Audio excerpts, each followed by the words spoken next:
2016 was supposed to be a good year in the NFL for the Rams. They were relocating back from St. Louis to Los Angeles. A fresh start, a new home. But they only won 4 games and lost 12. They stank. And they hadn't had a winning season in 14 years. But the next year, 2017, things were different. When you find a way to come on the road, finish up your road record, 7-1, and win a division, there's only one thing you can say. The following season, the Rams win 13 out of 16 games, tying for the best record in football. They make it all the way to the Super Bowl. Their secret weapon? The Rams had hired a new head coach, Sean McVay. He was just 30 years old, the youngest NFL coach since 1938. His secret weapon? His memory. We saw you on television, and you remembered a ton of plays. Sean McVay can recall, on command, almost any moment he's ever seen on a football field. Listen to him being grilled by a couple sports reporters about completely random plays from past seasons. Week 12, Saints at Rams. 4:29 in the second quarter, 2nd and 7 on the Saints 7. What happened? Oh, Josh Reynolds touchdown, off-schedule play versus a 3-man rush. You're absolutely right. Are you kidding me? You're unbelievable. You don't need to know the playbook or understand the lingo to hear that this is sort of crazy. Now we are bringing it back to 2015, Week 7. Bucks at Skins. Yep. 2nd and 7 on the Tampa Bay 24. 58 seconds left in the fourth quarter. Jamison Crowder wheel route down the right sideline. Jamison Crowder wheel route down the right sideline, set up the first down, and then how did that drive end? Jordan Reed touchdown and a 4x1 individual ISO slant. Check out the brain on Sean. You're amazing. He even remembers plays going back 16 years when he was in the state semifinals in high school. This kind of recall gives him a big edge as a coach. When he needs to make a quick decision with the game on the line, he has an entire library of successes and mistakes at his fingertips. Sean McVay is clearly a savant, but memory is not just an innate talent. You can strengthen yours like a muscle. Your team can use it to pump up creativity and boost sales. And just maybe, we can all figure out exactly where we left our car keys.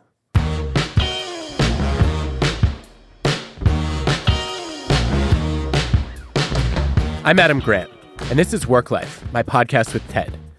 I'm an organizational psychologist. I study how to make work not suck. In this show, I'm inviting myself inside the minds of some truly unusual people, because they've mastered something I wish everyone knew about work. Today, memory. How to make your own recall stronger, and how to build your organization's memory, too. Thanks to Accenture for sponsoring this episode.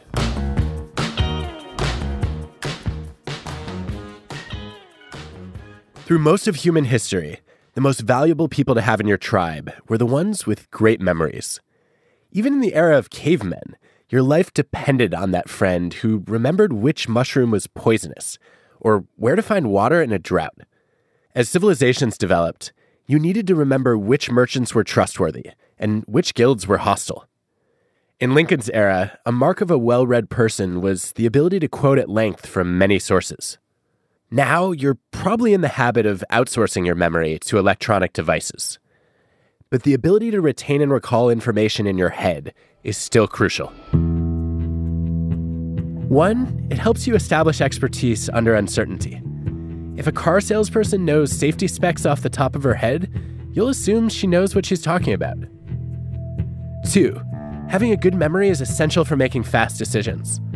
When a patient goes into cardiac arrest during a procedure, surgeons don't have time to run a Google search about what to do. And 3, memory helps you build and maintain relationships. You expect a financial planner to remember your risk preferences. You want a therapist to recall how your worldview was shaped by your weird family. And before a performance review, you hope your boss hasn't forgotten all the good work you've done. As a professor, I've always encouraged my students to develop their memories. The problem was, when they'd ask how, I didn't really have a good answer. Then I came across this guy. I've been known to be, well, a little bit forgetful. Joshua Foer is a science journalist. For as long as he could remember, he'd had a terrible memory. What are the things that you've always had the hardest time remembering? Let's see, like why I just opened the refrigerator, to put the toilet seat back down. Just about every important anniversary and birthday of family members. I think maybe I've forgotten some of the things that I've forgotten. Back in 2005, Josh got an odd reporting assignment. Slate magazine sends me to go cover this wacky-sounding contest called the United States Memory Championship. The USA Memory Championship. What Josh observed were these competitive memorizers who had remarkable abilities. They could see photos of 100 strangers and remember all their names 20 minutes later. They could commit hundreds of random numbers to memory in just 15 minutes. And they could repeat the sequence of a whole deck of shuffled playing cards after looking at it for only 5 minutes. How does a person do that? I figure these are going to be like a bunch of freakish savants, Rain Men basically, who have these incredible memories. And what I discover is something totally different. They are just like normal people with normal memories, and that they've trained themselves using a set of ancient techniques to become these memory champions. And I wanted to find out whether I could do that too. So Josh, with his spotty memory, started training with a master of the sport, and eventually wrote a book about the experience called Moonwalking with Einstein. They weren't making this up. It is absolutely true that when you learn these memory techniques, you can perform astounding feats of memory. And this is verified not just by my own experience, but by like 2,500 years of history of people using these techniques, and by a whole bunch of science. Incredible memory capacities are latent inside of all of us if we sort of use the right techniques to awaken them. So how do these champion memorizers do memory? A lot of the earliest accounts that we have of memory techniques come from books on oratory, on how to be a persuasive speaker. And, you know, like when Cicero was getting up in the Roman Senate to deliver his stem winders, he was doing that from memory. If you want to memorize a speech, don't try and memorize it word for word, because that's just it's gonna make you sound robotic. You're gonna, forget the next word. That's not a good way to speak persuasively. What you should do is create an image of each of the topics that you want to talk about in your speech. Put the images of those topics into a memory palace. A memory palace. Because abstract words, numbers, and ideas get stickier when you connect them to a concrete image and a familiar place. So pick a place that you know well and mentally attach things you want to remember to vivid images inside the different rooms. You create a wild, crazy, funny, colorful, bizarre, grotesque image in your mind's eye of each word in a list of random words that you're trying to memorize, and you visualize that image in a different room of your house.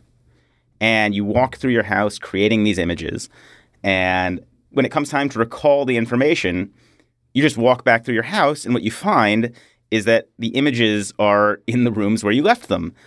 And I know that doesn't sound like it would work. Yeah, it sounds a little ridiculous. It didn't sound to me like it would work the first time I heard about this, but it's remarkably effective. And what you find is that you can, almost immediately after learning this trick, you can memorize really long strings of information. Memorizing 100 random words in perfect order is almost trivial once you know this trick. The key is a sense of place. Place really matters in memory. In a classic experiment, psychologists recruited a bunch of scuba divers to learn a few dozen new words.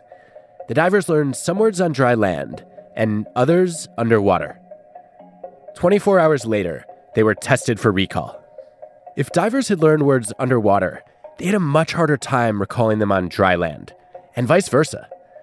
They were able to remember 30 to 60% more of the words when they were in the setting where they had originally learned them. So being back in the place where you learned something is where you find cues to help you retrieve it. And you can simulate that effect with the memory palace. If you put something in a particular place in your mind, you can revisit that place mentally at any time. Josh's go-to memory palace is the home where he grew up in D.C. I can walk in the door, I can see the black paint on the door and the brass mail slot, and I open it, and there's this, walnut credenza and floor made out of stone. And so when I create these visual images in that home, they are just like sticky. They become attached to all of these other memories that I have about that house. And so what I do, if I'm, like, let's say, memorizing a shopping list, and I have to remember that the first item on the list is milk, say, I walk in that house and I would picture myself pouring a gallon of milk maybe over my mother's head in that entryway of the house. And I picture the dairy dripping down her head and like what that would smell like and how she would be really annoyed about it. And like the more emotion and color you can attach to that image, the more likely it is that when I walk back through that house again later, I will be like, oh, you're right. Yes. In the foyer of the Four House is my mother dripping with milk. I have to pick up milk from the grocery store. So does that mean you spend a few weeks a year just like wandering through buildings until you know them like the house you grew up in? Yeah, so there was a time, I mean, especially during this year when I was training my memory, where I was basically a collector of architecture so that I would have this whole kind of city of memory palaces available to me in the competition. Nice. And so in a year of practicing that, you went from a journalist with a bad memory to what? Well, so the punchline of the story is I became the United States memory champion. So if you're interested in improving your memory, there's no one better to learn from than the forgetful guy who became the American memory champ in a year. Say you want to remember someone's name. What should you do? Come up with some sort of an association between the sound of a person's name and some aspect of their physical being. So what you're doing when you meet somebody is you're looking at them and saying like, hey, what's distinct about this person's physical presence? Something about their hair, something about their eyebrows, something about their ear. I mean, the truth is you're looking for like what is weird about this person, which means that to do this well, you have to be a kind of judgmental schmuck. Pop quiz. Do you remember Josh's last name? I said it a few minutes ago when I introduced him, but in case you need a refresher, here's how Josh approaches it. If I wanted to remember my last name, Foer, well, it sounds an awful lot like the number 4, I would look at myself and say, I'm going to carve a number 4 into his head with a little butcher knife, and I'm going to picture the blood dripping down his face. Again, the more color I can put into this image, the more likely it is I'm going to remember it later.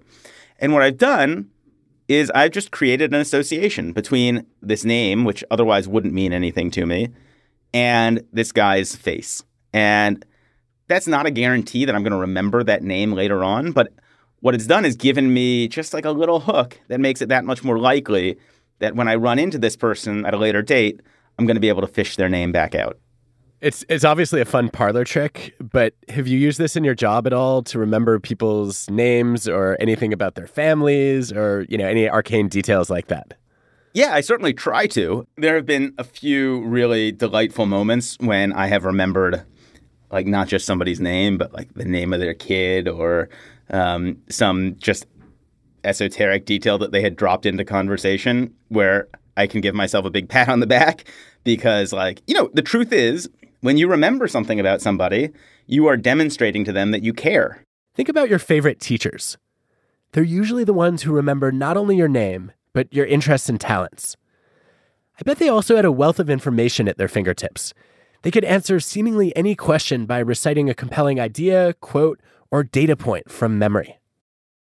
One of the things that is true about memory is we develop great memories for domains in which we have a rich knowledge base. So it's like not a coincidence that, if you are an American history professor, you're going to have a great memory for facts about American history. And you're going to be able to integrate new facts that you learn about American history into your memory much more easily because you can make more associations. You can see this in studies of chess players. Researchers position chess pieces around a board and ask both chess masters and amateurs to study the board for 5 seconds. Then they asked both groups to recall the positions of the pieces from memory. The beginners made tons of mistakes, only correctly remembering the locations of a few pieces. Chess masters were able to do it with stunning accuracy. They could perfectly recall the positions of more than 20 pieces.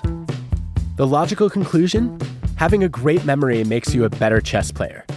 Just like Sean McVay in football, you have immediate access to a personal library of past games to guide your current decisions.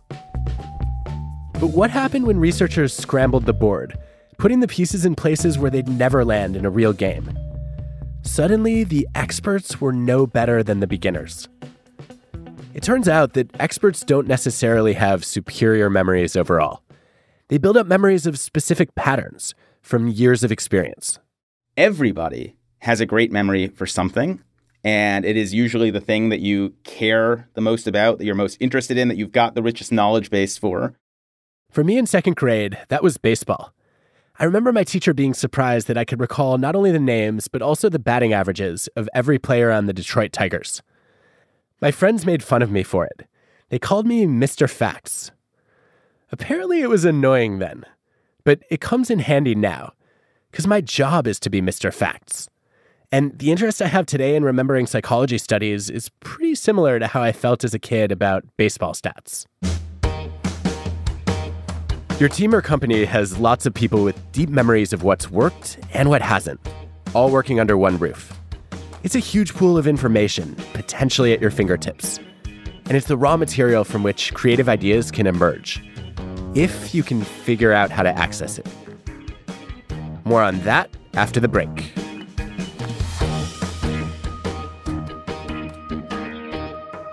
Okay, this is going to be a different kind of ad. I've played a personal role in selecting the sponsors for this podcast, because they all have interesting cultures of their own. Today, we're going inside the workplace at Accenture.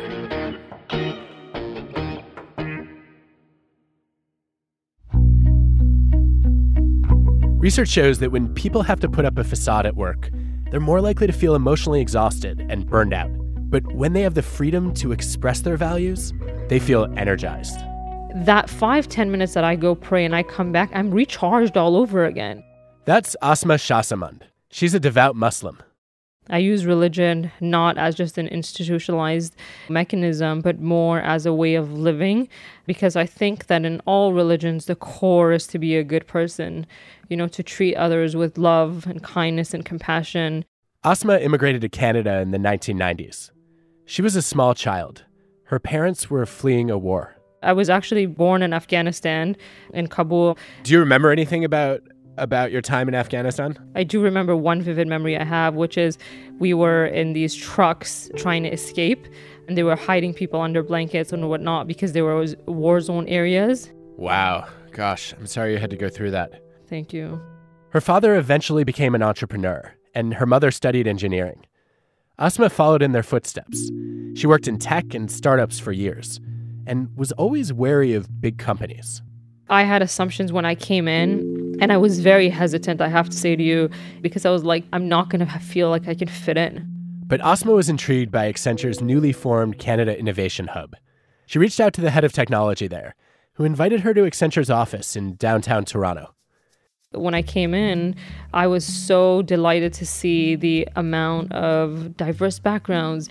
They were wearing hijab, they were different skin colors, and it was nice to see them around a table in an open space talking. And after those exploratory meetings, the girl that was working at reception that day, she told me in my language, she said, I hope that you join this firm. It's a good place to work. And she said it to me in Farsi, Asma eventually got a job at Accenture as a digital transformation manager. On her first day, she asked a coworker whether there was a place she could pray. I thought she was honestly going to take me to like a small little cubicle. She took me to a room, then I looked inside and we had an ablution area. Asma was taken aback by the level of care Accenture had put into getting the prayer room right. They didn't just have a place where Muslims could wash up before prayer. They also had prayer mats and dividers for people to pray separately. And I took a picture and I sent it to my mom, and it really reiterated my decision that I made a good decision. It's one thing to say that we're diverse. It's another thing to do it. Bringing your whole self to work is like you're flying, because you are not only productive, you're happier, and you're engaged in the work that you do because you now feel like you don't have to worry about those things that are so close and dear to you. You don't have to hold them so close and dear to you anymore that you have to protect them. You can now share them with people around you.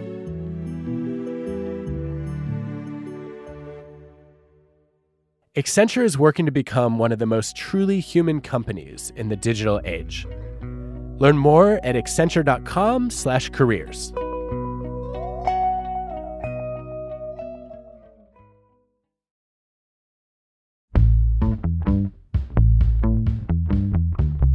A great memory is a strong advantage in any workplace. But even stronger is a group with a great memory.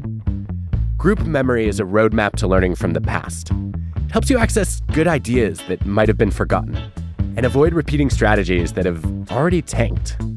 There are a lot of efforts to create sort of knowledge repositories or databases of past solutions. Andrew Hargadon is a technology management expert at UC Davis. He studies how organizations create and use knowledge. Consulting firms will have large databases of every presentation they've ever given to a client. And what was interesting about those was often how little people used them. If at all, they used them as essentially a glorified Yellow Pages to figure out who had done something related, and then they would immediately call those people. But people change jobs. They change firms. They retire. What do you do when there's no one left to call? You need systems for storing and retrieving this kind of information, so it's not lost when the person who knows it is lost. You need an organizational memory. Organizational memory is the collection of every product and campaign and strategy that a company has tried. As you can probably guess, a collection like that gets messy, fast. When we talk about organizations' memory, we think of it like a computer, where there's a file stored somewhere and we just need to track it down. But in terms particularly of smaller groups and teams, collective memory is more like a human memory. It's not always that simple to retrieve the right memory at the right time. It gets even harder as your organization gets older. The store of past knowledge is richer, and the people who created it are long gone. So what does the organizational memory of a century-old company look like? It looks like Raiders of the Lost Ark, Indiana Jones style, thousands of boxes, hundreds of thousands of photographic prints, thousands of material samples, probably almost 100 pieces of furniture. We're in Southwest Michigan at a furniture company called Herman Miller. They produced some of the most iconic pieces of furniture for work and home in the 20th century. The Aeron chair, the Noguchi table, the Eames lounge, and, love it or hate it, the office cubicle. So in this... Amy Osherman is their corporate archivist. She took us on a tour of Herman Miller's memory. Fire safe drawer. We have every ad that Herman Miller has produced, starting from 1931 to now. So here's an advertisement from the October 8th, 1949 issue of The New Yorker, America's foremost collection of modern furniture, sculpture and wood and glass. So that's cool. Herman Miller is 114 years old. Its organizational memory is all the information and knowledge that's built up in that time. Amy's job is to make sense out of all of it. I sometimes call myself the fancy dumpster because people will find old product and recognize that it's old, thankfully, and say, oh, it should go to Amy. There are drawers full of old templates, shelves full of old pieces of furniture, but there are also the stories that people tell about the place and the histories of various collaborations that resulted in products and ads. And all of that past can be drawn on when inventing the company's future. Should we go in the vault? Chairs everywhere. Many of the company's most popular pieces were first designed after World War II. This is like kind of the furniture hall of fame in here. Eames wire chairs up top. Ooh, 1922. Oh, it smells like vinegar, so that's probably not a good thing. This chair was designed for the very top of the Time Life building in New York. The engineers and designers at Herman Miller have to evolve their products to suit changes in taste and newer forms of production and marketing, all while staying consistent with their historic look and feel. And to do all those things, they head for the archives. The role of an archivist becomes important for collecting the ideas of the past, adding the ideas of the present, and finding creative ways of combining the two.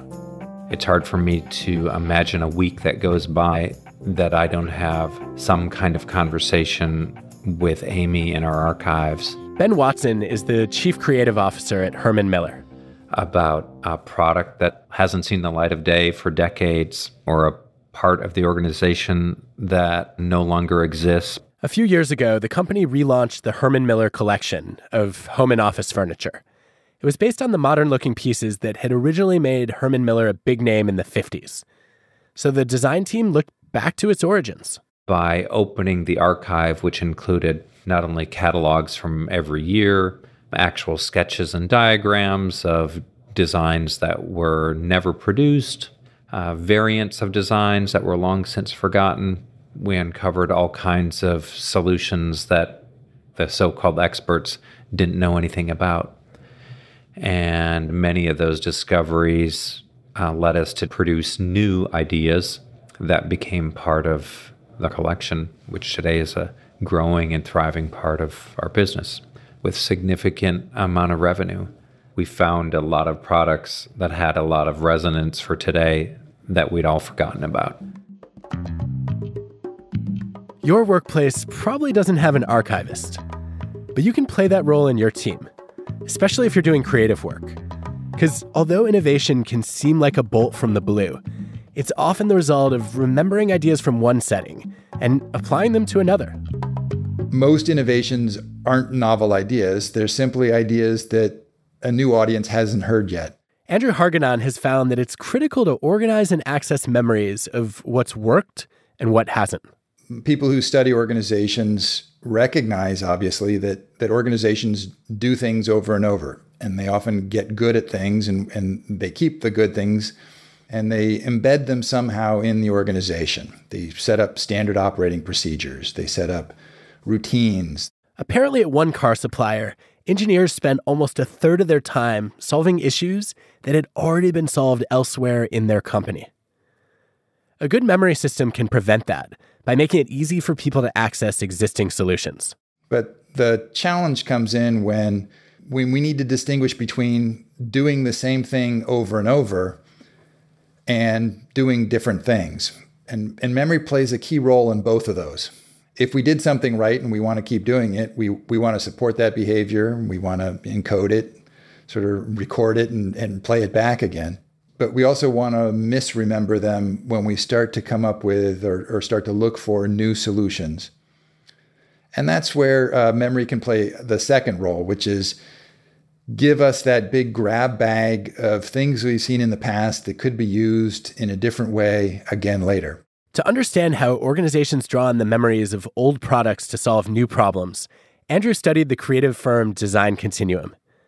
A medical company had tasked them with designing something called a pulsed lavage. Pulsed lavage. It's an emergency room tool that creates a high-pressured pulse of saline solution. And it's used when you have a motorcycle accident or a bike accident, and somebody's got a lot of gravel or dirt in a wound. And you need to clean that wound out effectively. It needed to be safe, cheap, and disposable.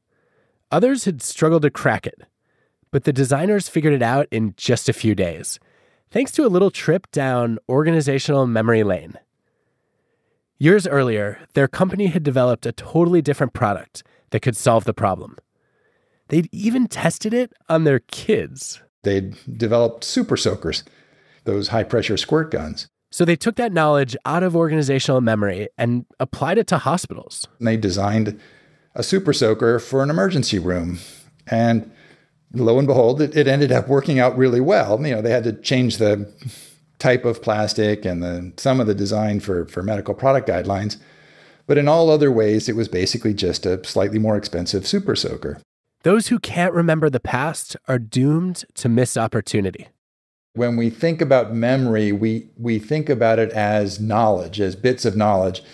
We don't think about remembering and the role that remembering plays in making a new sense of that knowledge. Most of the value of our memories really comes out in finding new uses for them. To find new uses for old ideas, you need a way to remember them. You might not have access to a rich archive of squirt guns. You probably haven't mastered the memory palace yet either. If you want to remember something right away, you can start with 3 steps. 1, take a break. In one experiment, taking a 10-minute break after learning something improved recall for students by 10 to 30%, and even more for stroke and Alzheimer's patients. 2, quiz yourself. There's a wealth of evidence that studying, rereading, and highlighting are inferior to just taking practice tests. By retrieving information from your memory, you make it easier to find again. 3, tell someone else about it. New research reveals that the best way to learn something really is to teach it. Not just because you understand it better when you explain it, but also because you remember it better after you recall it. So if you want to commit anything in this episode to memory, go to a dark, quiet room and do nothing for 10 minutes. Then quiz yourself on the material and share a summary of your key takeaways with somebody else.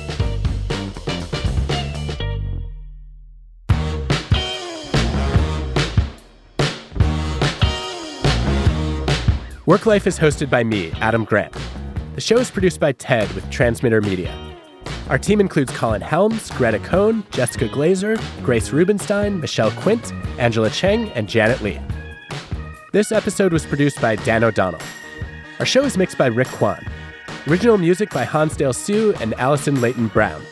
Ad stories produced by Pineapple Street Media. Special thanks to our sponsors, Accenture, Bonobos, Hilton, and JP Morgan Chase.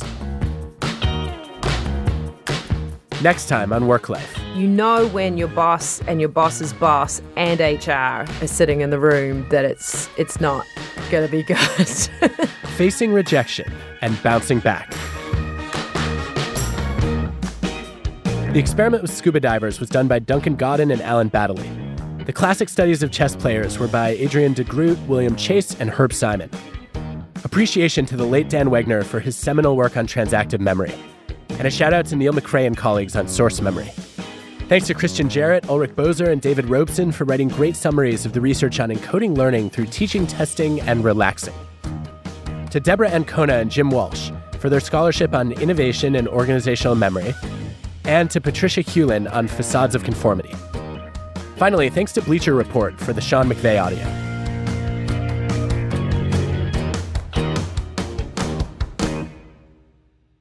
I don't know if you've seen the research on what's sometimes called kleptomnesia, where you misremember other people's ideas as your own. Did you say kleptomnesia? Kleptomnesia. Kleptomnesia. Yeah. I love it. Okay. Oh, that's brilliant. Do you have any advice on how to avoid those kinds of errors? Oof. How to be less of a thief of other people's ideas.